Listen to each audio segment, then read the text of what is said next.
your food is being poisoned. Every snack, meat, and loaf of bread at the store is chock full of chemicals you've never heard of. Food designed to keep you fat and unhealthy. Everywhere you look, people blindly accept this reality, stuffing their faces as fast as possible. But worse, this betrayal was carried out by the very people you were supposed to be able to trust, the FDA. And why? To let food companies pad their bottom line. Health is a token they're trading for capital. I knew it, you scream, throwing your monitor into the wall as hard as you can. Except, what did you just discover? That companies make money? That plain old preservatives are an essential component of grocery store economics? Without it, food just goes bad too fast. That's it. That's the conspiracy. This is what conspiratorial curiosity does. It takes a mundane reality and makes it feel like a threat to your safety, your control, and your autonomy. And it's already seeped its way into the highest positions of government. The people who control our laws, our wars, and our economies. And they're convincing people to avoid vaccines and drink unpasteurized milk. It's a way of thinking so powerful it can distort anyone, even you, into rationalizing self-destruction. If you thought every rustling bush was a tiger, you'd never go and find food. You'd starve in a cave fearing a beast that was never there. In this political climate, you can convince people to do almost anything, as long as you show them the right podcasts. This is how to kill everyone, with the truth.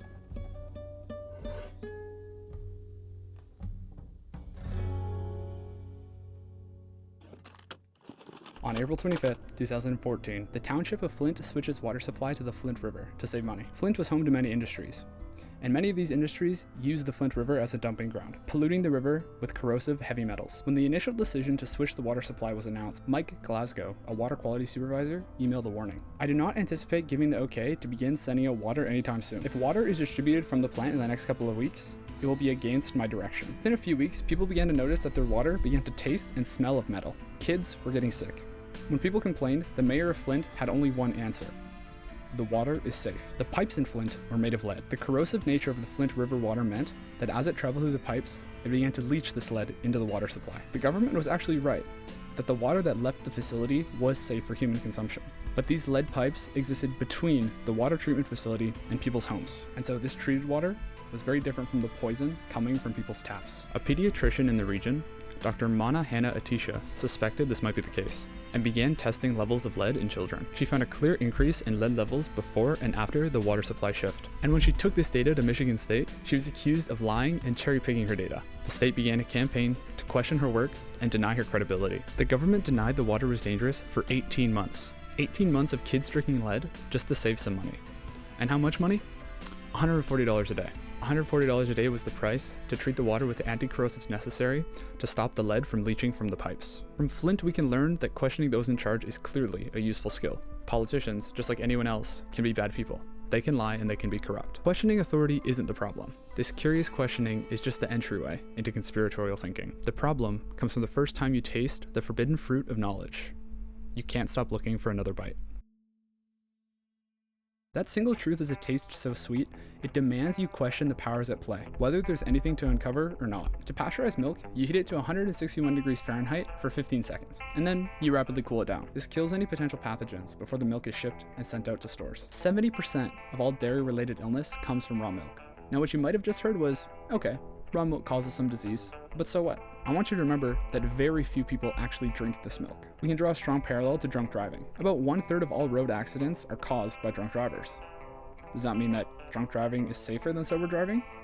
Obviously not. With RFK Jr. taking the chair of Health and Human Services in the United States, he's been a large proponent of raw milk. He specifically described the FDA's stance on raw milk as an aggressive suppression. Not coincidentally perhaps, raw milk sales have increased by over 65% in the last 2 years. Ants communicate with pheromones. As they walk, they leave a trail. This trail carries a scent that other ants are attracted to and can then follow. As more ants continue to travel down the same path, the pheromone signal strengthens, attracting even more. Ants follow their leaders. In March of this year, the FDA discovered an outbreak of E. coli in a shipment of raw cheese from the Raw Milk Company, the largest manufacturer of raw milk products in the United States. This case is ongoing at the time of writing, but as of now, 8 people are sick, and over half of those cases are in children aged 5 and under, 3 of which have been hospitalized.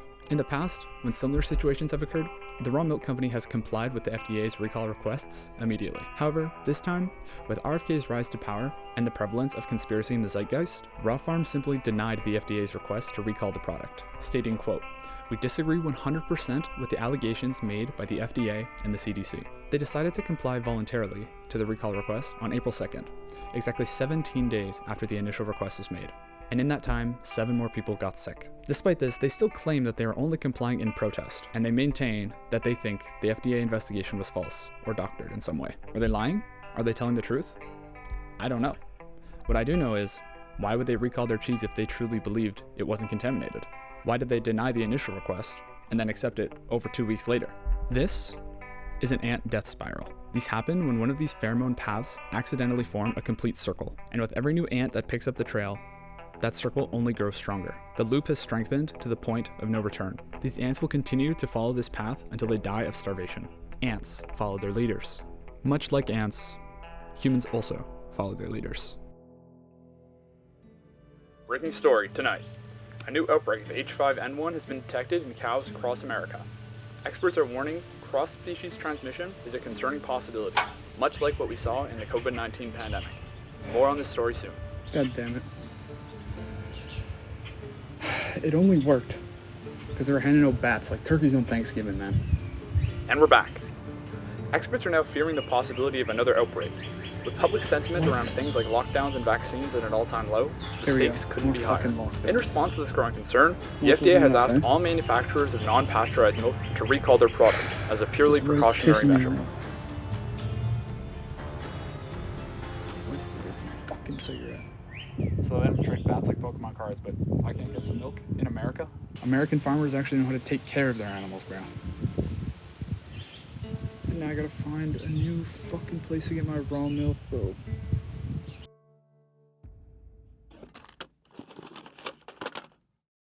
Atrazine is a pesticide used widely in the United States and Canada. The company who makes it, Syngenta, hired a researcher by the name of Tyrone Hayes. They hired Hayes in 1997 to do research on the potential effects of atrazine in frogs. In his research, Hayes found that even tiny amounts of atrazine exposure led to horribly dysregulated endocrine systems in these frogs. 10% of the genetically male frogs that were exposed to atrazine went on to develop into fully sexually viable females, and the other 90% had horribly dysregulated endocrine systems. In 2015, popular podcaster Alex Jones picked up this story in his viral, "I don't like them putting chemicals in the water that turn the friggin' frogs gay." Don't get me wrong, that shit's hilarious. But there's a problem deep to its root. When Alex Jones presented the science like this, he turned it into a spectacle.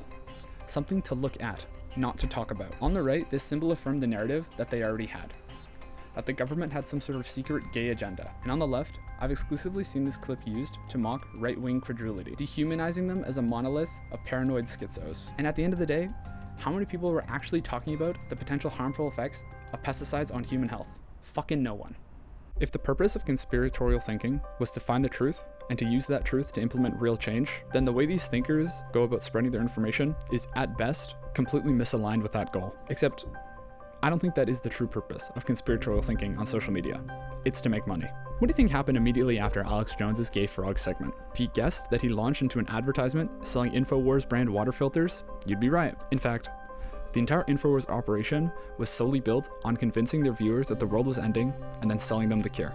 A documentarian, Cowlin Robinson, who worked with Jones, said that off camera he took delight in belittling his audience. She claimed he said he could sell them anything, including dick pills. He just didn't care about what he was selling. It was all about the money. Another former employee, Zach Drucker, said, "We all kind of did in a nutshell, one way or another. We kind of address the audience as this kind of low IQ, grab onto anything, gullible tribe of dangerous people. Every single one of us, not just our politicians, are capable of being corrupt. Yet, you only ever see the teeth of conspiratorial thinking aimed towards those in charge."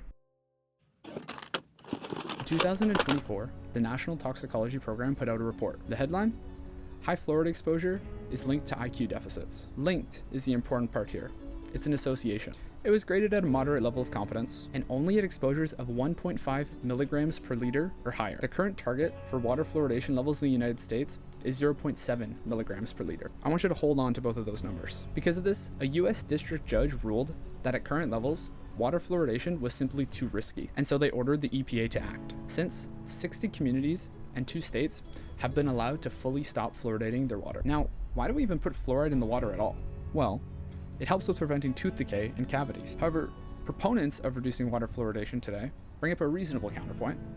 We get a lot of fluoride from toothpaste, so do we really need any more? When townships and individuals decide to opt out of fluoride-treated mainline water, they do still have to get water from somewhere. Often, this somewhere is private wells. But when we look at the people consuming water from these wells, almost none of them are getting appropriate levels of fluoride. There is no testing mandate for people who source their own water. They're simply left to their own devices. And even if we were to assume that everyone who does source their own water was actually rigorously testing the levels of fluoride found within, they'd have no way of knowing how much fluoride is coming from their food, seafood, vegetables, all of it. You have no idea without regular blood or urine testing. Fluoride and its effects are a relatively interesting body of science. There do seem to be some potential risks there, and those should be explored further, and we should work to mitigate them. When you design a system for everyone, it's inevitable that some are going to fall through the cracks. But right now, we don't have the information to say that broadband water fluoridation at the current levels is toxic. And the only way to reach that balanced conclusion was to question your mind's first instinct. Can't fall blindly for your mind's blind arrogance. When I was getting my psychology degree, I read a lot of papers. Psychology is kind of a unique subject like that because the things you learn sort of touch your soul. They can be directly applied to the experiences that you've had in your life. I remember how often in the early years of my degree, I would start researching a project with an idea already in mind. And when I approached it that way, my mind would read anything in such a way that it would build towards my pre-held belief, independent of what the studies were actually claiming. And these weren't any big, crazy lapses. It was something as simple as choosing to reread something that I disagreed with and just accepting what I did agree with on the first run through. This is a problem that I and most people still fall into. It's just really hard to step out of your mind's desire to say, yeah, you know what? I was right about this thing, and it does make perfect sense. The further I went into psych though, the more and more I was finding conclusions that completely overturned my original position. And it was really, really interesting to pick up on the patterns that my mind would go through when this happened. I think a lot of the times we can have a bit of a switch. Often, when we have a belief, our minds will fill in the data from the world, rather than concluding our beliefs from the data in the world. And that's the trickiest part. Data very rarely supports a conclusion 100% of the time in the way that your mind does. Data usually says that things are true at some frequency, but your mind doesn't store frequencies. It stores certainties. And the less attention you're paying, the wider the gap grows between what is real and what you think is real. And what happens on the scale of one person also happens on the scale of an entire country. Look, institutions aren't perfect, but neither is the conspiratorial approach. Even if we assume there is a lot more corruption waiting to be discovered, conspiracy as a framework is wildly ineffective at actually implementing change. No matter how much I want it to though, this style of thinking isn't gonna just disappear. At this point, it's fully entered the zeitgeist on both sides of the political aisle. I've seen claims that Donald Trump staged his assassination, or that the government is secretly trying to use immigrants to displace white people. And best of all, pretty much everywhere you look on a political compass, you can find someone who believes that the Jews secretly run the world.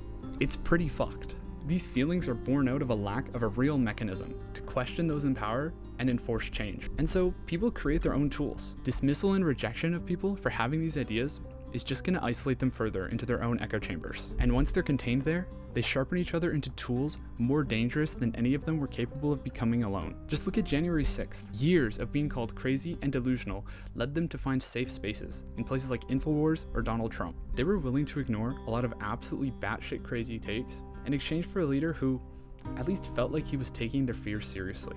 Is it true that the 2020 election was stolen? Well, the answer in the courts was pretty clearly not. But that didn't stop anyone. The attempted insurrection wasn't a matter of truth. It was an expression of a complete lack of trust of those in charge. And the only way to reforge that trust is through honest engagement and curiosity. If you find yourself bought into this pattern of thinking, it's worth asking yourself a question. Just how one-directional is your credulity? When's the last time you've ever investigated your own side? Don't get me wrong.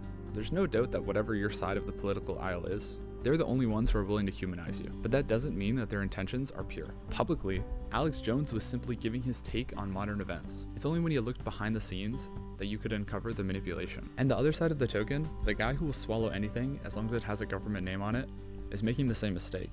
He's just pointing his undying credulity in the opposite direction. That guy will fall victim to the root of the spread of conspiratorial thinking. They are actually right sometimes, but that truth, those ends don't justify the means. The unspoken belief resting underneath the narrative of conspiratorial thinking is that if a few kids need to die of the measles or E. coli, that's simply the cost of doing business. That should make you sick, and that is the seed of conspiratorial thinking. and it's been planted in the zeitgeist. And if something doesn't change soon, that truth will be used to kill millions. The other side isn't a monolith of idiots. At least, not any more than your side is. Once we've forgotten that, we've lost the plot. So stay curious. Thanks for watching, and please, stay human.